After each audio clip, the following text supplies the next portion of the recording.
machine is a buffer. This particular one happens to be a metal buffer. We also have plastics buffers, but once you're checked off on one machine, then you're effectively checked off on both machines. The thing that you will want to know is the fact that this machine turns in this manner, and that it's used basically for polishing the surfaces of materials. One thing that helps the machine polish the surface of material is what's called buffing compound. And the thing that you also want to remember on this is the fact that a little bit is enough. So when you are applying the buffing compound, turn the machine on and touch the buffing compound to the wheel for about 2 revolutions only. In other words, just touch it on there, the wheel goes around a couple of times, and that's plenty of buffing compound. Once you get started buffing, you also always want to make sure that you're working on the lower front bottom portion of the wheel. In other words, from about the midpoint level to the bottom of the wheel. Always work on that part of the buffing wheel. Also, always make sure that you're buffing toward an edge. If you wanted to buff this material and you wanted to turn it buff sideways, make sure that you always have a gap between the top edge of this material and your buffing wheel. If you let that top edge get into the wheel, it's going to catch it and throw it. When you're buffing metal, you basically can effectively put quite a lot of pressure on it. You can actually push rather hard to have the wheel remove the surface of the metal faster. Metal is usually hard, so therefore it takes a little bit more pressure. When you're working on plastic, the same things apply. The fact that you always want to make sure that you have a gap between the top edge of your plastic and your wheel.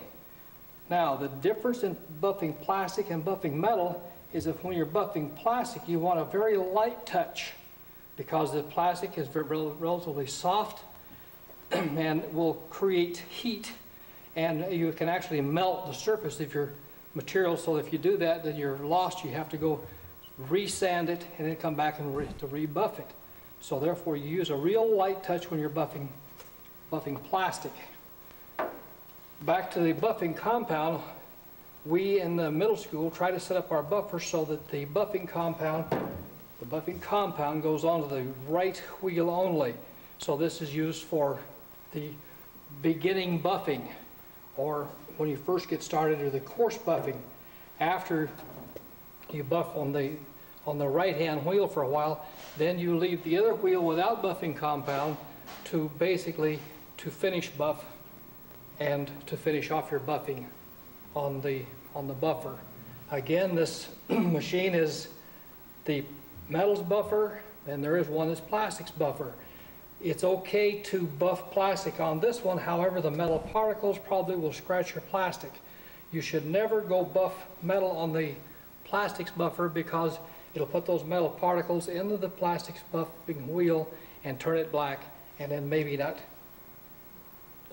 allow you to do a good job when you're buffing plastic.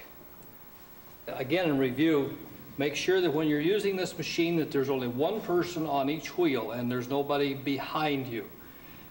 Also, make sure that when you're using this machine that you always have a gap between the top edge of your work and your buffing wheel. A good rule is to buff, say, 2/3 of your material from the middle down, and then turn your material over to get the other 1/3 of your object. Okay? If by some chance you let your material get down too far and it catches that top edge, it's going to grab that material and throw it out of your hand. With a piece of metal, if you're trying to hold it really hard and you let that catch it, possibly could actually cut you as it's thrown out of your hand. So really, it's really important to keep a gap between the top edge of your work and your buffing wheel. Again, 2/3 from the middle down, 2/3, turn it over and do the other 1/3.